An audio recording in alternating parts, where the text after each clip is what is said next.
అయితే ఇప్పటిదాకా మా 10th క్లాస్ గ్రూప్లో చిన్న సరదా డిస్కషన్. అయితే ఒక మిత్రుడు ఏమంటున్నాడంటే,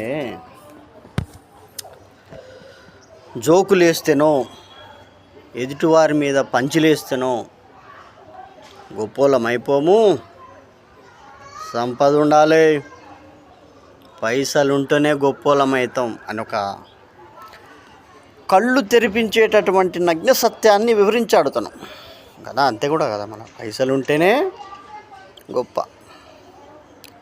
నాలెడ్జ్ లేకున్నా సరే పైసలే ఉండాలి. Maybe they are dumb, but they should be financial persons. ఈ నాలెడ్జు, గీలెడ్జు, టాలెంటు, గీలెంటు, ప్యాషను ఇవేమి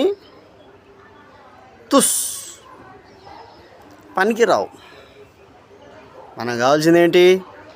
పైసా పైసా పైసా పైసా. ఎందుకు? పైసలు ఉంటే గొప్పోడు అవుతాడు.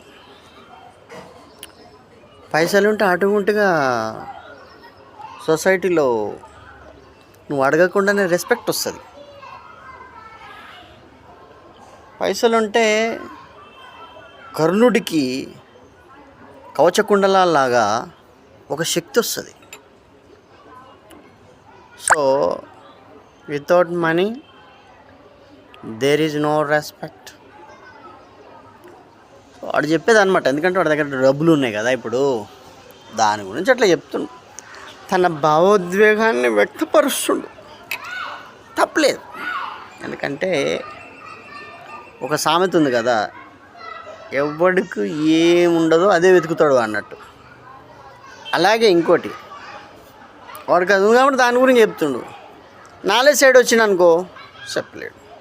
నాలెడ్జ్ అంటే ఏంది అన్నట్టు, అంటే ఒక సబ్జెక్ట్ మీద అది గురించే తప్ప వేరేది మాట్లాడుతున్నట్టు వాడు ఎర్రిపుల్క అన్నట్టు. సబ్జెక్ట్ మాట్లాడుతున్నాను అనుకో, ఆ సబ్జెక్ట్ మీదనే ఉండాలి. మనం సంపద దగ్గరికే పోలేదు, కానీ వాడేంది, డబ్బులు ఉండాలి మామ, పైసలు ఉండాలి, ప్లాట్లు ఉండాలి, ల్యాండ్లు ఉండాలి అని. లేకపోతే సమాజం యాక్సెప్ట్ నహీ కరేగా. పైసా హై పైసా, పూరా పైసా మే మామా అంటుండు. అది కూడా కరెక్టే కదా. అందుకే అందరు పైసలు సంపాదించారు బాగా. ఎవడు ఎక్కువ పైసలు సంపాదిస్తే వాడు అన్ని ఎక్కువ సంవత్సరాలు బతుకుతాడు, తొందరగా చచ్చిపోరు. ఇట్లా ఎన్ని కోట్లు ఉంటే అంత ఆయుష్ పెరుగుతూనే ఉంటుంది.